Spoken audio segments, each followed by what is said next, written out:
Salut les amis, c'est Waterloo. On se retrouve aujourd'hui pour une toute nouvelle vidéo sur Clash of Clans et pour faire le deuxième épisode de récap de guerre. Donc on va récapituler la guerre qui s'est passée aujourd'hui, qui s'est terminée le samedi dernier. Et tout d'abord, bon, petit coucou YouTube au clan, toujours dans le même clan, les sans nom, enfin du moins sans nom. Chaque fois je me trompe.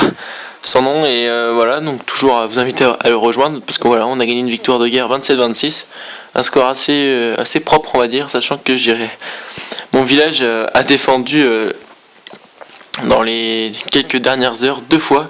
Voilà, dans les 2 dernières heures il a défendu une fois et 8 minutes avant la fin. Donc je me suis fait attaquer par le premier tout d'abord, et le premier en fait m'a attaqué avec une composition au cochon et 2 dragons. Mais moi c'est un village en fait anti-cochon qui fait qu'il va totalement fail. Regardez-moi ça. Donc là il envoie 2 lignées de cochons. Donc ces cochons ils vont arriver ici là, dans ces 2 parties là. Il met 2 soins, c'est intelligent. Le problème c'est qu'il met ses soins beaucoup trop tôt en fait. Et là il met un sort de foudre pour essayer de foudrer tout mon château de clan. Sauf que j'avais une sorcière dans mon château de clan ici qui n'est pas morte. Du coup là ces cochons vont arriver ici, là vont arriver dans l'amas de défense. Et là en fait c'est ici où il y a toutes mes bombes géantes, tout ce qui est anti-cochon finalement. Et là il y a une partie du château de clan qui est pas décimée, qui va totalement raser toutes ces autres troupes. Et c'est ces dragons, et notamment sa reine des archers, qui vont réussir à faire le 50%. Alors que quand on voit là, il lui reste moins de la moitié de ses troupes, que des troupes de nettoyage, et il est à 32%, donc l'HDV c'est fini. Il y a encore ma reine qui est encore là, qui est encore vivante, et mon roi qui a presque toute sa vie.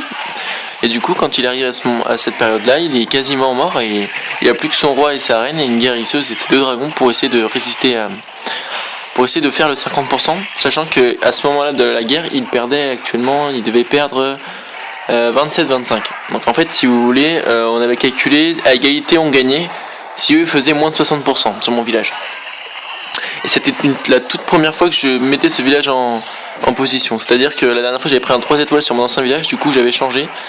Et j'ai créé ce village tout seul, c'est mon invention et je trouve plutôt pas mal. Sur 2 premières attaques, là pour l'instant sur cette première attaque il a bien réussi. Et là il va faire le 50% tout juste. Avec sa reine, il avait déjà utilisé le pouvoir et c'est en détruisant la cabane d'ouvriers. Alors je sais même pas comment elle a fait pour faire 2% cette cabane, et qui va réussir à faire le 50% parce que son roi s'est fait décimer par ma reine. Donc voilà, tout de suite ils font, c'est un fail pour eux, pour le numéro 1. Donc derrière, je vais me faire attaquer dans les 8 dernières minutes. Donc moi j'étais chez moi, j'attendais cette attaque avec impatience. Je le voyais avec le gars en ayant son profil et en le rendant visite à son village, qu'il avait formé des troupes et des golems. Et moi j'étais un peu sceptique parce qu'il suffit qu'on mette 4 sorts sismiques ici, on a une autoroute vers l'HDV, mis à part qu'il y a quelques amas de défense qui pourraient faire tourner les golems. Donc là il envoie ses golems, déjà il les envoie très mal. Hop là, pardon, excusez-moi. Donc il les envoie très mal. Et du coup là il envoie ses casse-briques, mais bon, le mortier qui détruit littéralement ses casse-briques. Son sort sismique très mal utilisé. En fait, moi le sort sismique il l'a mis beaucoup trop loin. Du coup il a créé certes une autoroute vers la HDV, mais bon, il est trop programmé. Du coup il a pas réussi à péter le premier amas de défense. Et son problème c'est que du coup là il va envoyer ses sorciers pour le nettoyage, mais ses golems ne servent presque plus de tank parce qu'ils sont quasiment déjà tous morts. Alors en fait mes sorciers, ma sorcière qui sont à l'intérieur du château de clan vont totalement détruire tout ce qu'il a. Donc là ma sorcière invoque des squelettes. Donc là mon château de clan est décimé, mais j'ai toujours ma reine full vie, mon roi full vie. Donc là il envoie sa reine, il envoie tous ses PK, mais c'est une très mauvaise répartition. Là, moi je suis au château de clan après. Du coup il essaie de mettre ses PK en mode tank, mais le problème c'est qu'ils vont être tous alignés. Et là ils vont se faire démonter par toutes les Tesla qui vont taper dessus, les arcs X, les mortiers, mon roi, ma reine. Donc tout ça va GRT. Il va essayer, il va rentrer dans le village, il va réussir à taper mes casernes, mon château de clan, le socle de la reine. Je sais plus s'il arrive à taper le socle du roi, mais là il arrive, tac. Là, il arrive à péter mon château de clan. Le problème c'est que t'as un arc X, 2 canons, un mortier qui tape dessus en permanence sur le pauvre PK. Donc il va détruire le socle du roi. Et là il va essayer de prendre l'HDV, mais bon, avec tout ce qui lui tombe dessus, avec une Tesla une Tesla 4 seulement, mais qui va péter le PK. Et du coup voilà, un joli score de 31%. Donc sur 2 attaques j'ai pris que 1 étoile. Et je trouve que c'est un très bon village. Je vais vous le mettre sur les attaques, je vais vous le montrer.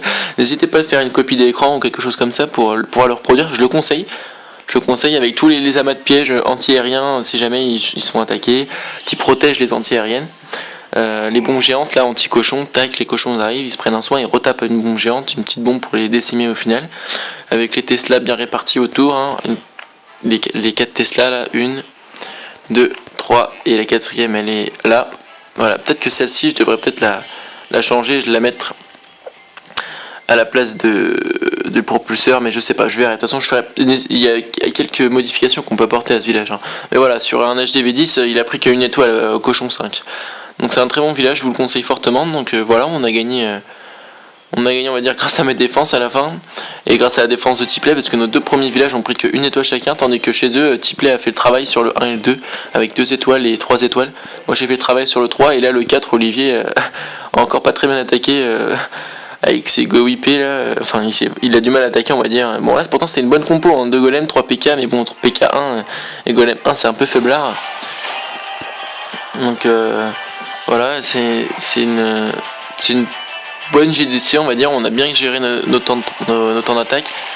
Donc voilà, Olivier donc il envoie ses sorciers, c'est pas con hein, franchement, mais le problème c'est que ces golems ils vont tourner, et là ce qu'il aurait fallu, je pense qu'ils mettent 4 sorts sismiques au lieu de sorts de soins et sorts de rage, et ils vont tout de suite vers l'HDV, et ça fait une autoroute hein, vers l'HDV, donc ce serait beaucoup plus facile, alors que là c'est son géant et ces golems ils vont tourner, et du coup il fera qu'une étoile au final. Bon ben sur ce les amis, je vous retrouve une prochaine fois pour une nouvelle vidéo, et portez-vous bien d'ici là, ciao.